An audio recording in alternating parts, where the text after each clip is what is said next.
Assalamu alaikum. How is everyone doing?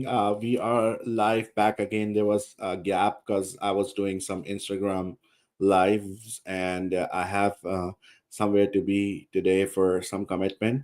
But I just want to hit home with one of this biblical suffering series. It's going to be one of 5 videos, inshallah. This one's gonna be a short and quick 3 to 4 minutes live stream. If you guys are there, I can take a few of your questions too.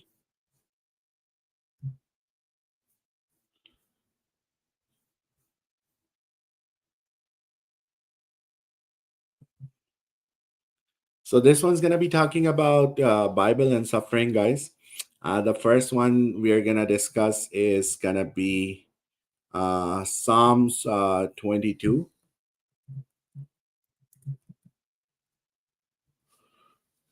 and let me just check if there is any other screenshots which I have taken.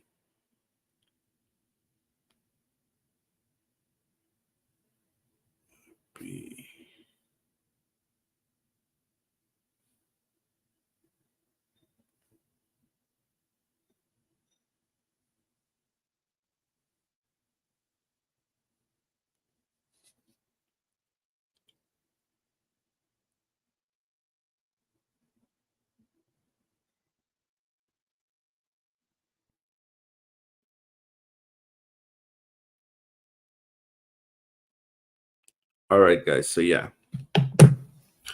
let's begin with the first one.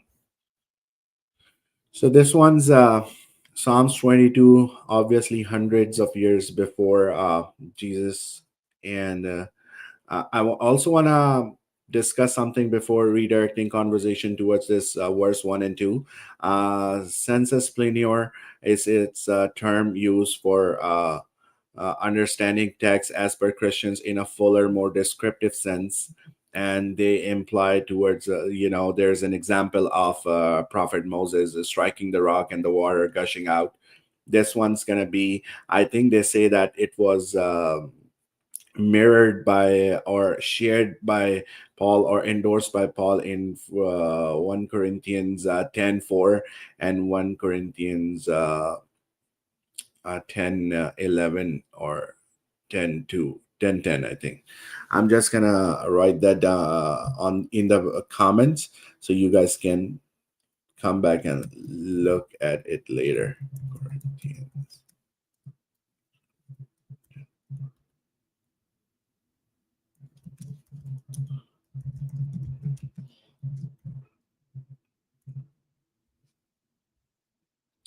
So they say that just like that, Jesus was stricken and blood came out from his body. Sorry.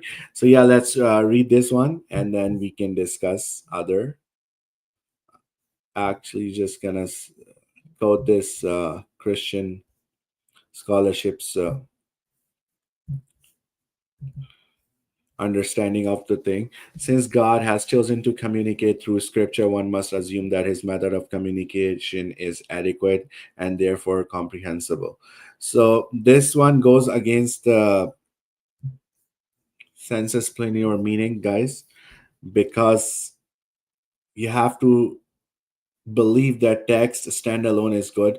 Whatever implications are there, we cannot just read into it and make anything from like rock and water to Jesus and blood.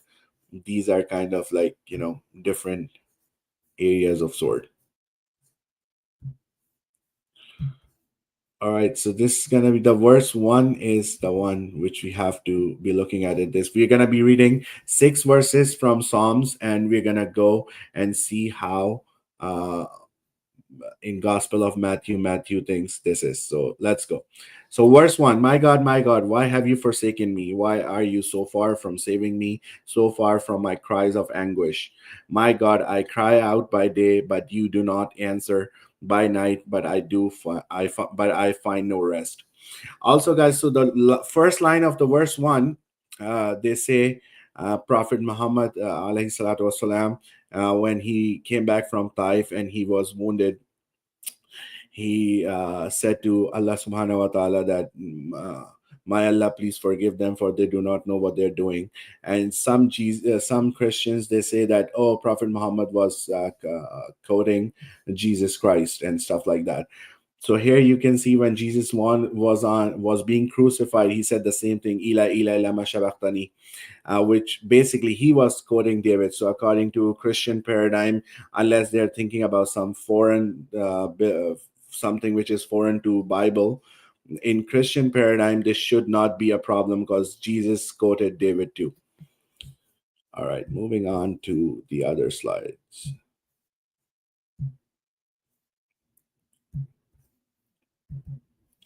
So this one reads, but I am a worm and not a man, scorned by everyone, despised by the people. And verse 7 goes, all who see me mock me.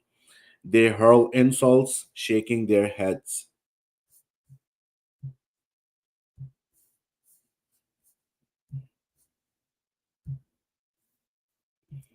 And these are the heavy hitters, guys, the main ones. So this one goes, I am poured out like water, and all my bones are out of joint. My heart has turned to wax, it has melted within me. My mouth is dried up. This is verse 15 now, like a potsherd, and my tongue sticks to the roof of my mouth. You lay me in the dust of death.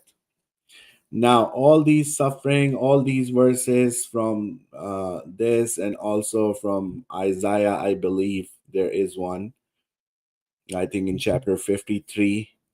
I'm gonna try bringing that up, and then we can hit home with reading Matthew.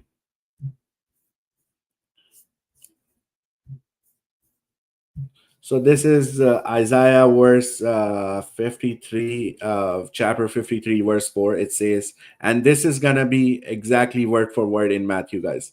So surely it reads, verse 4, surely he has borne our infirmities and carried out diseases, yet we accounted him stricken, struck down by God and afflicted. Especially this God and afflicted is highlighted. So let's go and see what Matthew says about this. This is chapter 18, verse 16 and 17.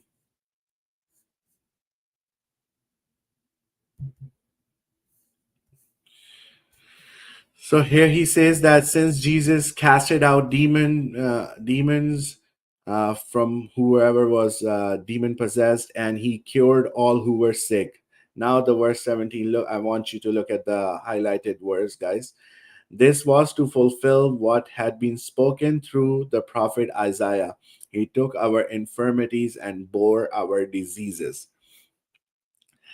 So this means that Jesus did not need to die, just like they pretend that he did, because Isaiah says this and Psalm says this.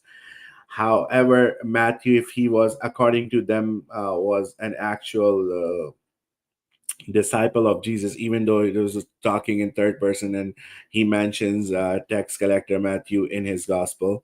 Anyways, if they think that he was a disciple of Jesus, an eyewitness and whatnot, he thinks that whatever Jesus did when he was alive, that was enough for all those prophecies in Isaiah and Psalms to be fulfilled. So this is what